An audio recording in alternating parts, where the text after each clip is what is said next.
a podcast. It's called Best of Friends. Here we go now, yeah! Welcome, everyone. We're Sparkle Jets UK. I'm Mike Simmons. Over here, we've got Susan West. Say hello, Susan. And she's the other. We are both like the vocalist for the band. And we've got Jamie on bass here. Hello. He's not playing bass right now, but he is here. We are the primary songwriters for this group. There's other members here and there. They're not here today, but the core of us have been in this band since the first inception of it. So we're getting together with some of our friends. And today we've got Hans Rotenberry from the Shazam, amazing band out of Nashville, or the environs therein. And he's here to talk to us. So say hello, Hans. Hey, how you doing? Hans here from the Shazam. Haven't seen you guys in quite a few years. Actually, sorry, you don't see me. You weren't going to use the video anyway, were you? Nah. I've got the camera thing taped over on the computer. So. Don't want the government spying on you. Hans, we're all not wearing pants. So you should, even though you have the tape over there, you should probably take your pants off. I'm not wearing anything. Oh, okay. Well, that works. Oh, you know, yeah. My place is a mess. It's, you know. You can't see exactly how messy it is here, but trust me, there's plenty of mess to go around. It looks really cool. Yeah. Well, we're here to talk about what we do, what we're doing, what we did, and we did, and talk about this crazy record that we have coming out. What this project is we had an idea 20 years ago. We had made a little album of tribute songs. Well, it's a long story. It was a joke going around one night at one of our first shows in LA where there was all these tribute albums coming out all the time. Yeah. By different people. And we were all just kind of joking about it. And somebody said, yeah, there should be a tribute to the Sparkle Jets or whatever. And it was pretty much our first day meeting all of our new friends. And we were all having a laugh about that. And we kept laughing about it. And it kept coming up. And on the way home, I think, and you guys can correct me if I'm wrong, but I think on the way home, we were talking about that and thinking, maybe that's not that bad of an idea. That actually might work. I'm sure Jamie came up with that whole scheme. It sounds like something you would do, Jamie. And the next day, I just floated an email to everyone on that I talked to that was there, or on oddities or whatever, and just different people I was talking to, and said, hey, we're thinking of doing this dumb thing. Would anybody be interested? And I sent an email out, and then I went to lunch. I came back from lunch that day and my inbox was completely full. And there was so many people that wanted to do it that we were having to give them songs that we hadn't even released yet. And some of them wrote songs about us. And it was weird, but it was fun. That's and cool. I think right after we did that, we got this idea, hey, we should do a response thing and record, all the songs by our new friends and the people in the scene that we like and think are cool. And we basically wrote out a whole list of songs to do. And I had it in my computer for years, and we talked about it. We thought about starting it, but we just never actually got around to it. And a couple years ago, I was thinking about that, of just being angry that most bands are able to do any songs they want. Or back in the 60s, you got signed because you were a good singer or whatever, and they would say, okay, here's all the songs on our catalog. Pick whatever songs you like. And they would do whatever, and then people would listen to it and go, wow, great, you're great, this is great. And they didn't have to write anything because I don't have any songs. Yeah, the same song would be a hit for 2 or 3 people in the same season. Yeah, and it wasn't until the Beatles, there wasn't this massive pressure that, it's not a real album unless you wrote it all. And I was just feeling kind of jealous about that. And I was thinking, that I've got that old idea about doing the songs of our friends came to me, and I talked to these guys and they were like, yeah, let's do it. So, I spent a couple weeks of my summer and got the tracks going, and that's how it happened. So here we are. It just took us 20 years to actually do it, but it's still really fun. We got to pick all these great songs. It was really difficult. We used most of the exact ones that we had on our list. I don't remember for sure which one of the Shazam songs was on. I think we were kind of in a toss up because the song we wanted to do really bad was the song Sweet Bitch, because we actually played that at a few shows. Did we not, really? You guys? Yeah. I don't know if I probably have recordings of it, but I don't think I did a superb job, but we definitely tried. But the song we ended up doing is called Sunshine Tonight. And maybe we should listen to some of that. Yes? Yeah. All right, here we go.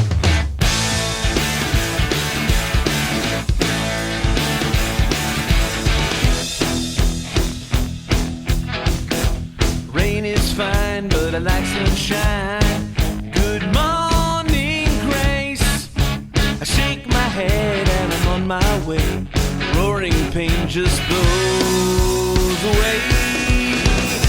I can't sit down 'cause I just hit town. So much to see. I lost my traffic, but instead of me looking straight today.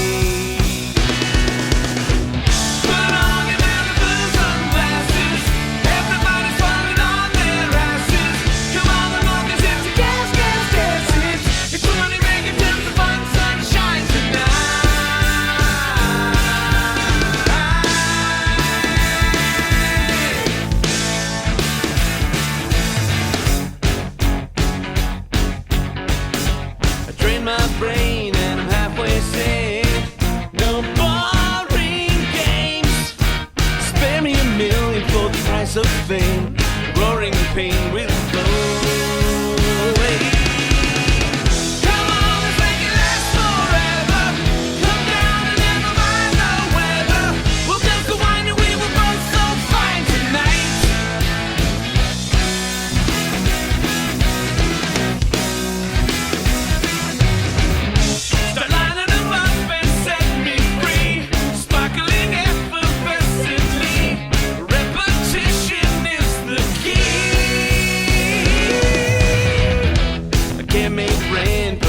Good sense, they won't get me. I pave the lines with good intent. Strong cement, not future tense. Put on your Malibu sunglasses. Everybody's falling on their asses. You come along 'cause it's the gas, gas, gas. It's 20 million tons of fun, sunshine tonight.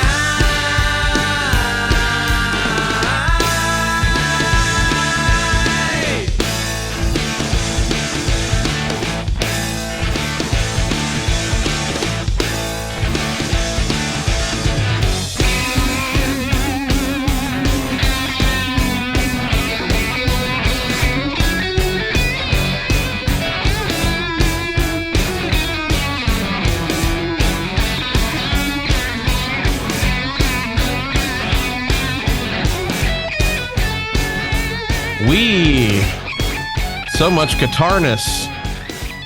As it should be. Wow. Well, there you go. Wow, man, you guys are good. I'm honored.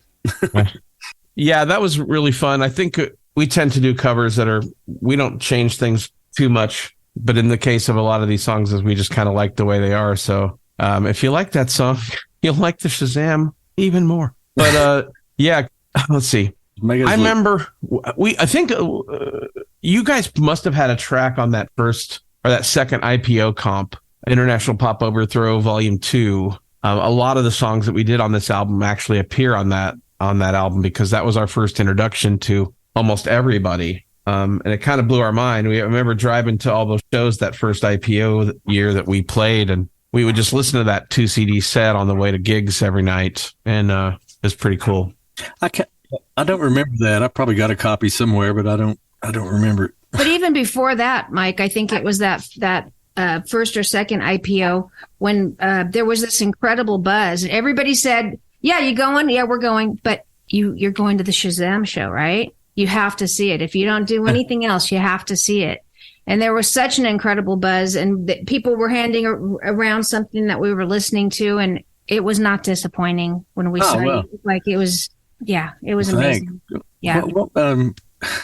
I'm trying to think the venue where you guys were playing. I talked to David last night, and he said it definitely was the gig West LA that year that's kind of how I remembered it. And I know because it was the Miracle Bra was the other really big band at the time that pretty much everybody that listened to this stuff was talking about.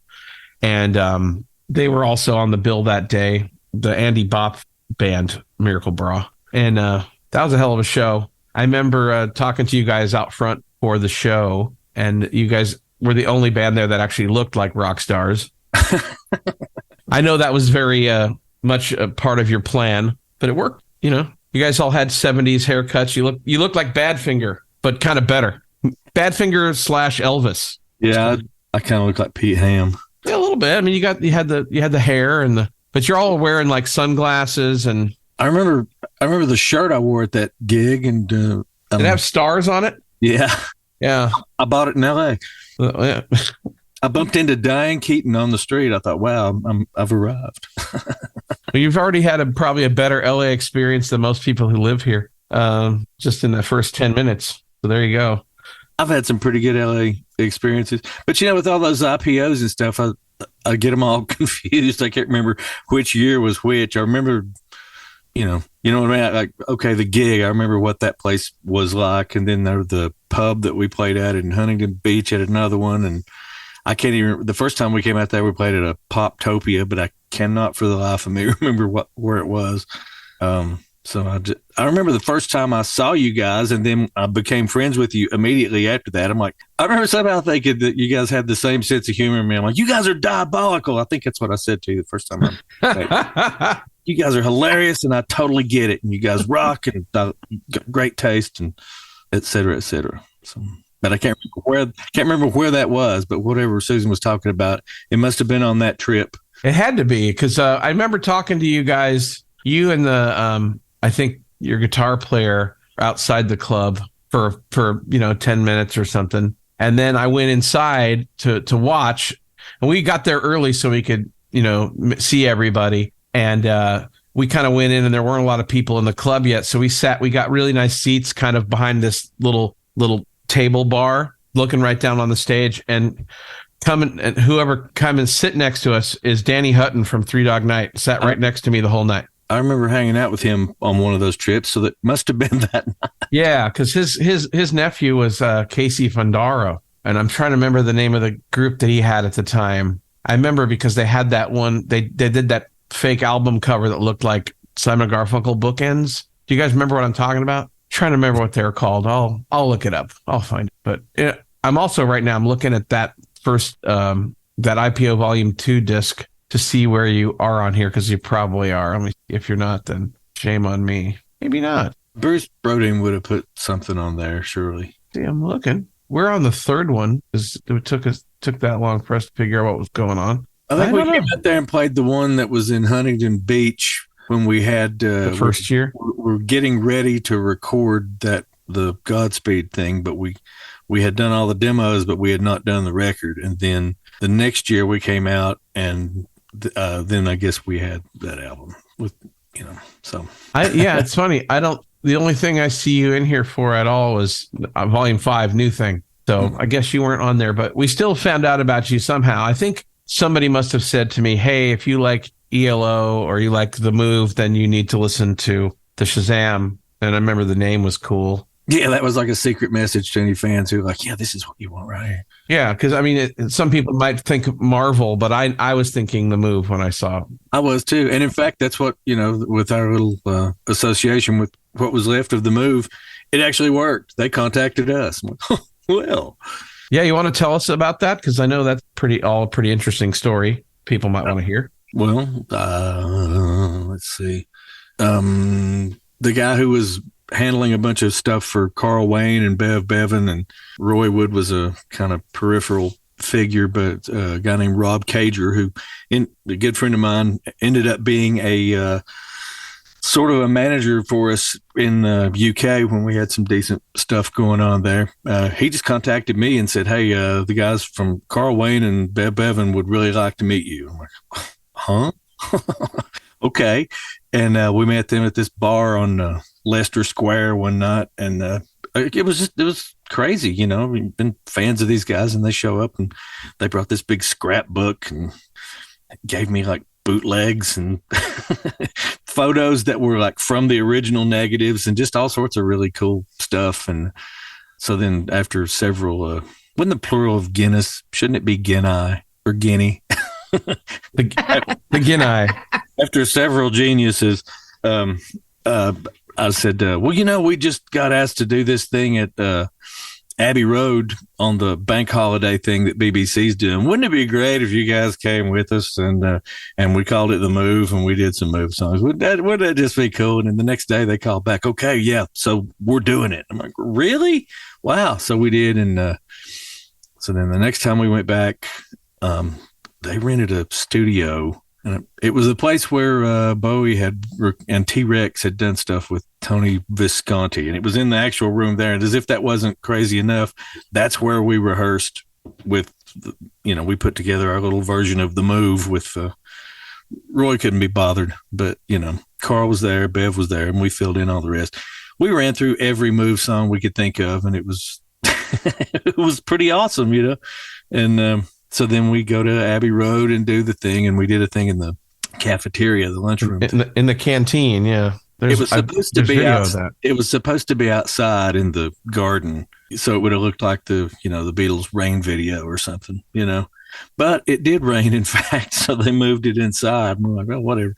So we did it inside, and we did an acoustic version. Everybody was doing acoustic sets at this Abbey Road all day thing that they were doing. So we did I Can Hear. No, was that what we did? Yes, we did. Yeah, I Can Hear the Grass Grow. We did I Can Hear the Grass Grow. And then when we got done, Paul Weller comes over and introduces himself and says, be sure and come to my thing later. I'm like, okay, because Weller was headlining, but you sort of had to be in to get inside for the crowd on that one. So we're like, okay, cool. Well, then later that night, we did the little Shazam bit. And we got a little longer because then Carl and Bev came on and we did Beautiful Daughter. And they didn't want to do that when at first they're like, oh, we can't do that. We can't do that. I'm like, sure we can. And I played it and it's like, wow, okay, that sounds cool. I said, there's this one thing I'm not real sure about how to play. And they're like, well, and so Carl was great. He's like, well, let me call Roy. I'm like, okay. So he calls Wow. Roy. So he just gets his phone out, and it's pretty hilarious. Carl Wayne, because they go way, way back, and he's like, I don't think anybody's going to get mad at me for this. It was just crazy hanging out with Carl Wayne. He's like, let me call Roy. And he calls Roy, and he's like, hey, you faggot, what's up? It's like, wow. Anyway, and Roy's like, no one will be able to figure it out. They're secret chords, and no one will ever be able to do it. Well, thanks, man. We'll fake it. So anyway. So we faked it, whatever, and we played it. And then Paul Weller approached me as soon as we got done and was like, can you show me how to play Beautiful Daughter? Why, yes, sir. Here you go. So then, so that was cool. That was, that was most of it besides just staying in touch with him and stuff. But when it appeared on TV for just half a second, it did say The Move down there. So, I mean, there you go. At private parties, at least, I like to say, oh, yeah, man, I was in the Move for 36 hours. You've been on the Move longer than me, so there you go. Well, we've been into the Move though for a long, long time, and that also. Oh wait, there is another really good one though.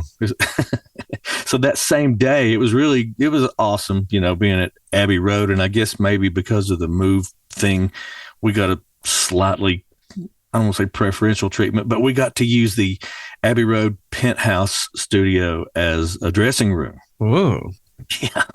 And they were mixing the Beatles anthology DVD stuff there. So there was Beatles stuff everywhere.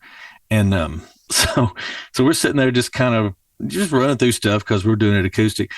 So Bev is in the room. And so I just started playing Living Thing. And Bev started beating along with it. And we're all sitting there singing, playing Living Thing with Bevan. And then we get done. And then he goes, I always hated that song. Like, well. And then I think Carl said something like, yeah, but it bought you those Italian loafers, didn't it? Or something like that. The other cool thing about that was, I mean, for me and for us, besides the Move thing, after we got done that night, then we were still just prowling around. The thing we did was in Studio 2. No, I'm sorry. Studio 1, the real big one. And so they were pointing out all these microphones. The engineer assured me that my microphone was one that surely had been used on a Beatles thing because they've had the same microphone, some Neumann thing, whatever. But they let us go down in the echo chamber under Studio 2. And we were like, so, I've got ridiculous footage and ridiculous memories of, being fairly drunk in the echo chamber at Abbey Road. And then they pulled up some Beatles shit and played vocals into the, wow. the reverb tank while we're down there. And I'm just acting stupid, sitting in the corner drinking. That was pretty fun. Great. Well, they used to do that too. They used to go down there and smoke Sure. Yeah. during other people's sessions and laugh on their masters. And Who stuff. knows what's deep buried in the mix and in the reverb on stuff like that. But we got to mess with a lot of gear and stuff. I learned how to play Lady Madonna on the Lady Madonna piano. I think that's the one time in my life I've ever had a photographic memory. There was some BBC guy had said, "Yeah, this is the piano," and he played it. And I'm like, "Good God, man! How long did it take you to learn that?" He said, "Well, Paul showed me how to play it on this piano." I'm like, "Okay, so this is secondhand from McCartney. Show me again," and I learned it right there. There you go. Not the only thing I can play on piano. But anyway, Well, a sample of that piano appears on our new album see, many times. So there, yeah, it all comes. almost played it. I've made its sounds appear out of thin digital air, which is always fun. All right. Well, that's quite a story. Yeah, I know we've had some run-ins with the ELO people here and there, which is fun. We've actually been friends with Rob Cager as well. I haven't talked to him in a really long time. And when I would see him in London, we would just have lunch, but he did not invite any members of the Move to our lunches. Well, I don't know. I was very lucky. Although he did play me some really rare tracks a few times. He'd hand me some headphones while we're on the tube and say, "Here, listen to this." Like Idle Race BBC session tapes that no one's ever heard before. And still none of that stuff's really ever surfaced. And it's been forever. There is a cool Idle Race BBC CD that I picked up that had some stuff I'd not heard. It's really, really great. But yeah, he was I was sworn to secrecy on a few things that he gave me. But, Same. and some of it I've seen show up in places, but I remember, a lot of those bonus tracks that now you can't even find, but when they reissued some of the ELO and they had these Balance of Power, the ELO record, and when Right. the reissue and it had that extra version of Heaven Only Knows with that. Yes. Okay. I was with Rob the day he got that. So he played me that when I was in England also. Well, because that was one of the things he played me, and it was it took years before I ever heard it again. But boy, that was awesome. Yep. There was also some stuff that when he picked the stuff up from, I guess it was Olympic, because that's where the Move recorded a bunch of that stuff.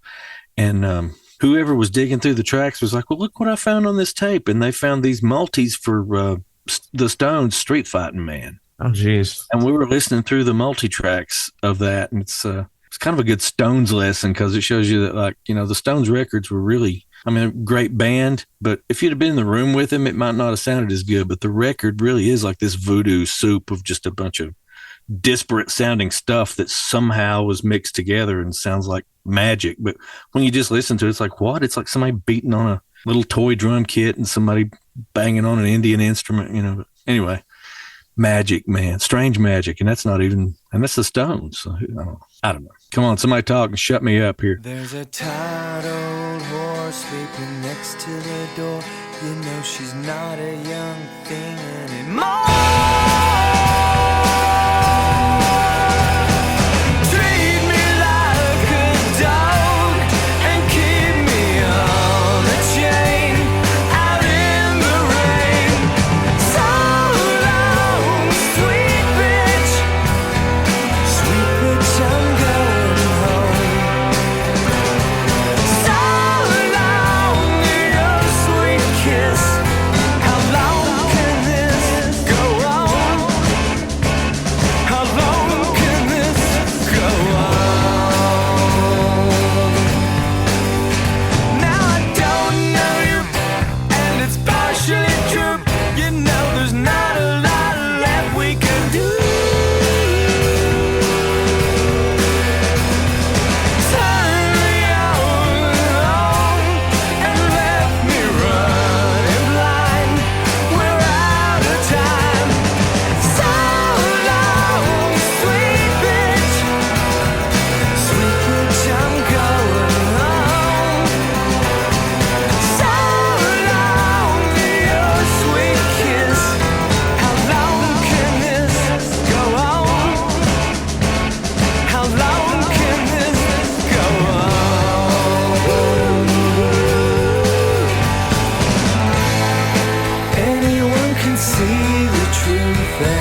most of us know that it's you.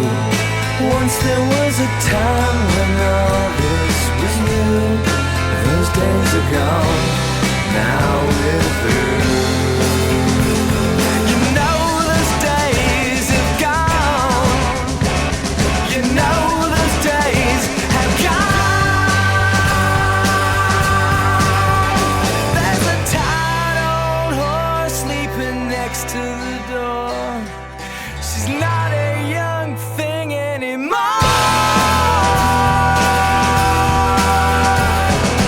Treat me like a dog and keep me on a chain. I'll elevate. So long, sweet bitch. Sweet bitch, I'm going home.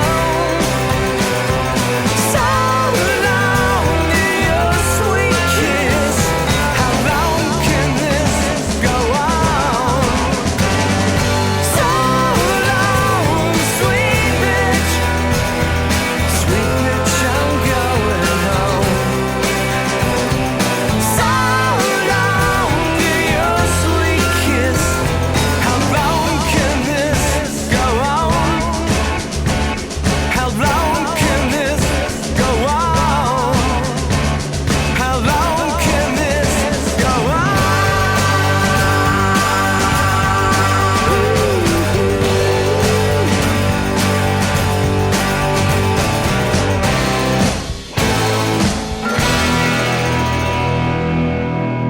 That was a Shazam with Sweet Bitch, which is a song I mentioned earlier. Yes, I let the whole thing go because I was enjoying it. That's my mom's favorite song that I ever did.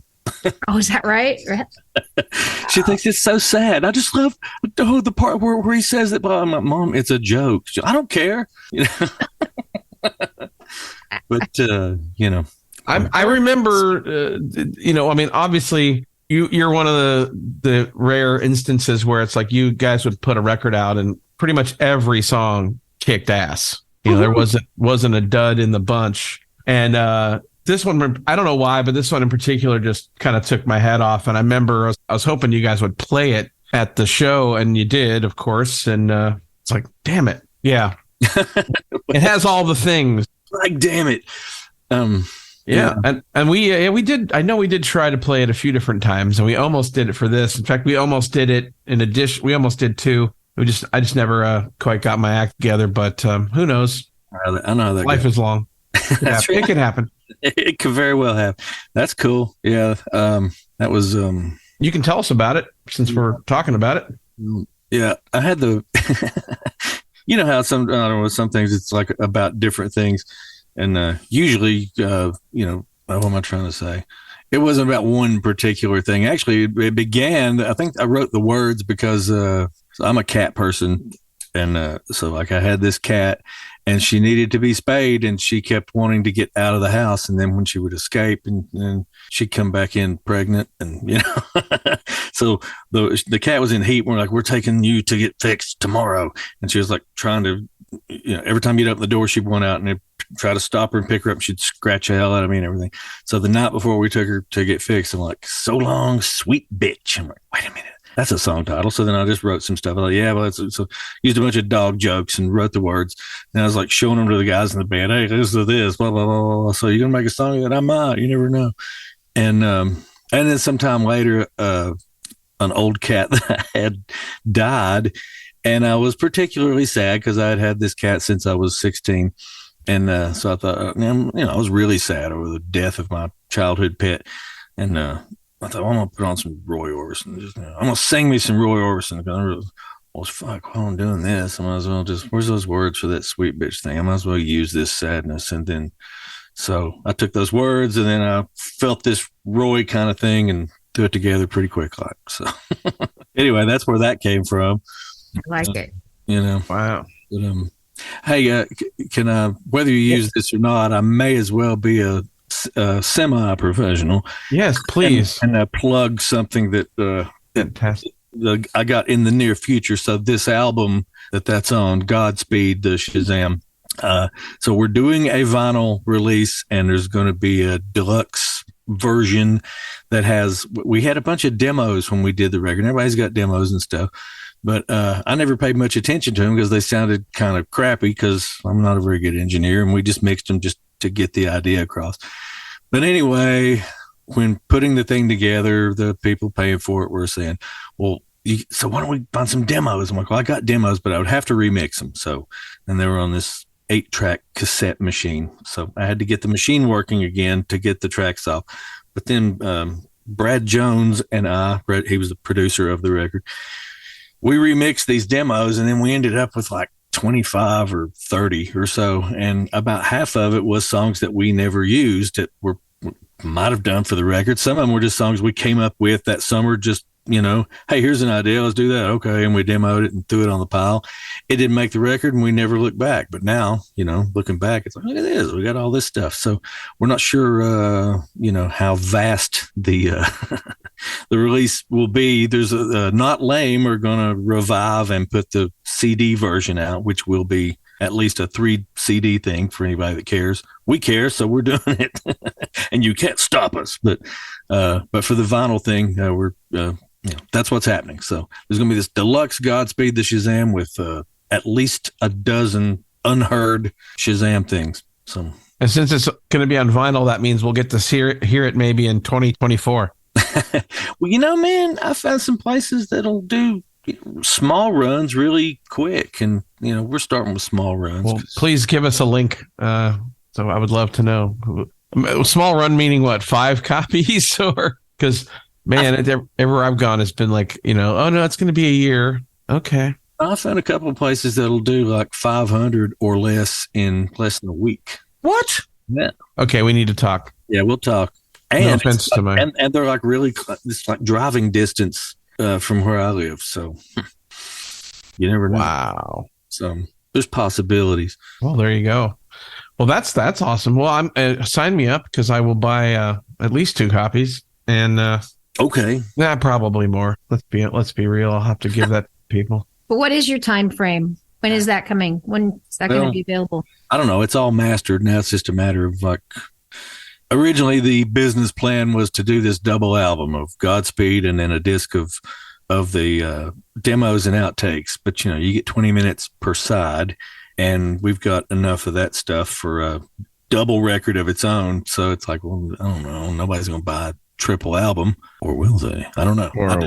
But I want it. So can't we just make a really deluxe small run and make the rarest record? It's like our Meteor album. We did a small run of vinyl on that, and I almost can't give them away. And it's like, record collector fools, don't you realize this is the rarest record on earth?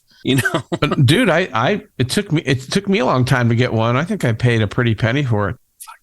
I'm pretty sure I have one though. Just because I procrastinated, never sent you one. I'm bad for that. I'm sorry. I'm too.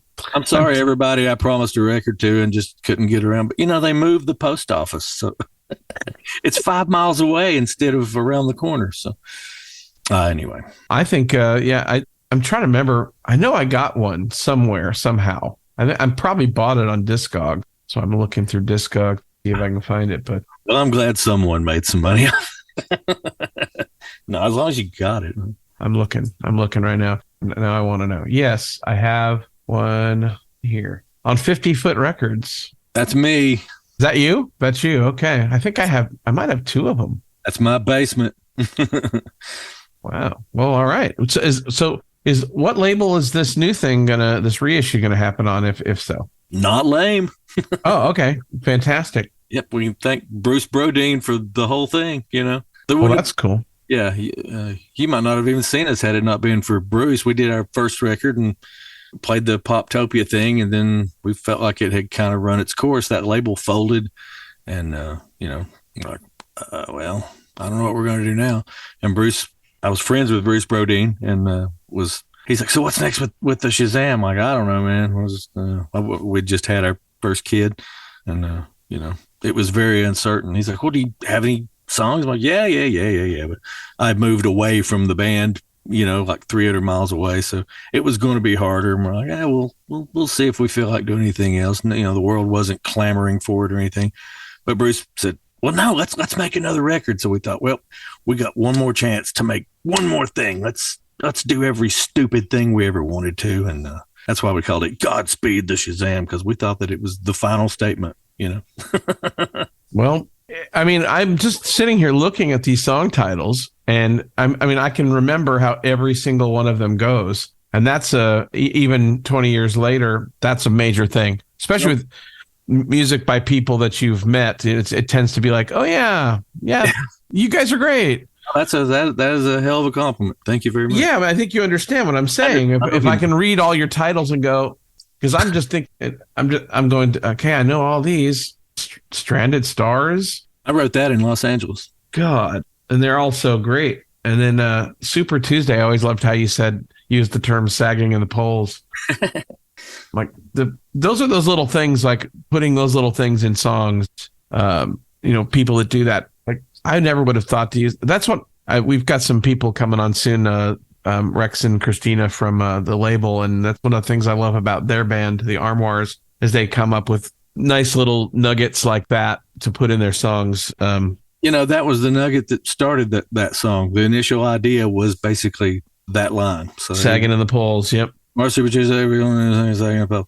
That's how it goes. Okay. And then anyway. Yep. Well, everything starts somewhere. I noticed, like, if you ever listen to, not comparing myself, but just the process and like what you're talking about, you ever listen to like those Lennon demos for Strawberry Fields? Yeah. And it's like on the earliest ones, the only concrete line is he's like, let me take you, that is you can't, Okay, let me try it again. Let me, that is you can't, It's like the only thing he had for sure was that is you can't, and that's just like a linking, it's like, yeah.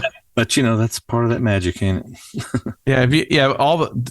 Anything that we've heard a lot of demos of, and McCartney did it, everybody does it. Yeah, they'll have that one little line that's obviously there, and everything just kind of branches off. That's cool. Well, I'm excited that that's happening, and I'm glad Bruce is making that happen, because I know he was kind of like, okay, I'm done, and he keeps quitting, and then you'll get an email 6 months later. Yeah, here's something I've been working on for 5 months. This big giant monolithic email with like 3,000 things in it. It's like, but you quit.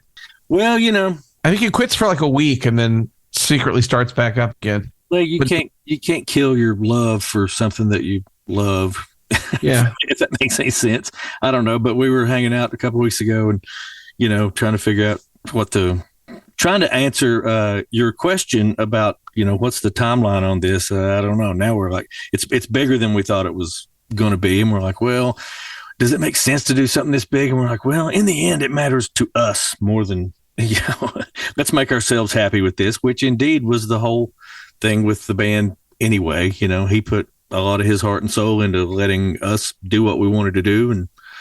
And then we put it into doing what we wanted to do. So anyway, whatever. But it's all about, loving the stuff and doing it. So we're still here talking about it and listening to it. And man, I love your version of Sunshine Tonight. I rarely hear anybody do, our stuff. And you think, oh, well, why didn't I think of doing that other guitar over there doing that? That sounds cool. I didn't think of that.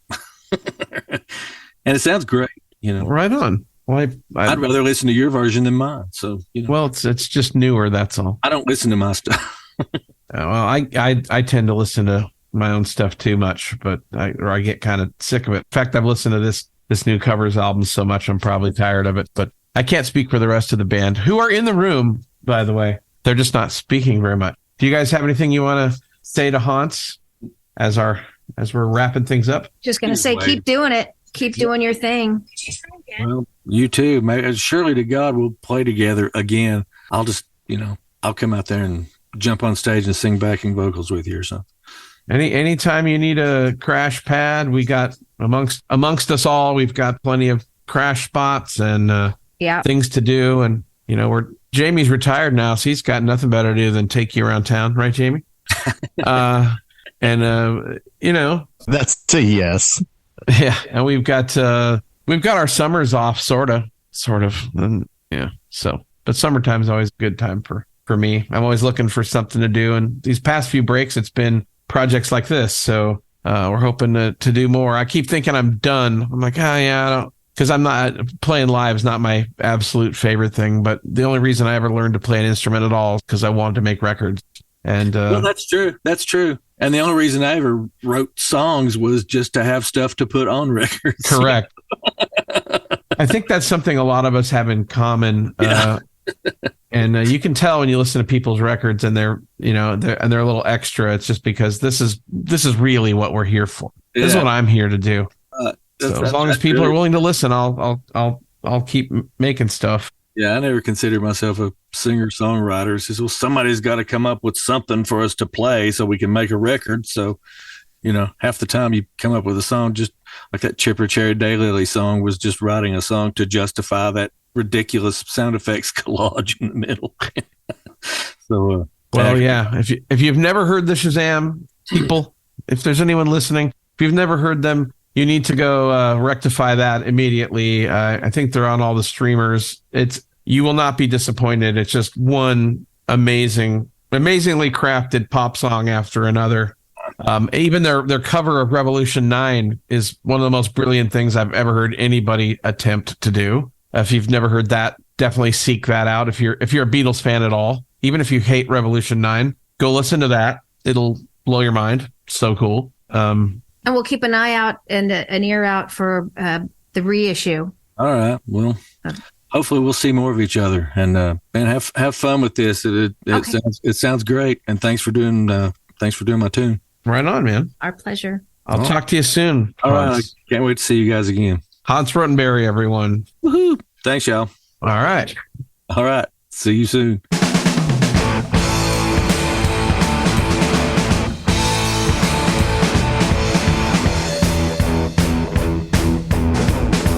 Rain is fine, but I like sunshine. Good morning, Grace. I shake my head, I'm on my way.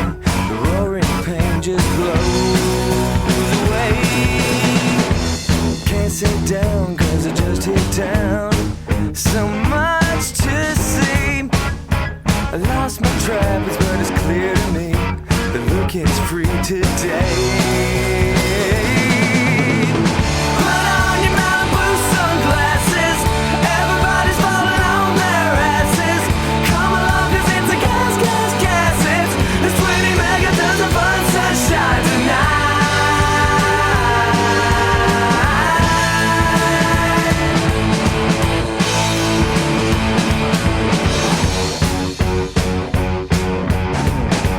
Train my brain and I'm halfway sane. No boring games. Spare me $1 million for the price of fame.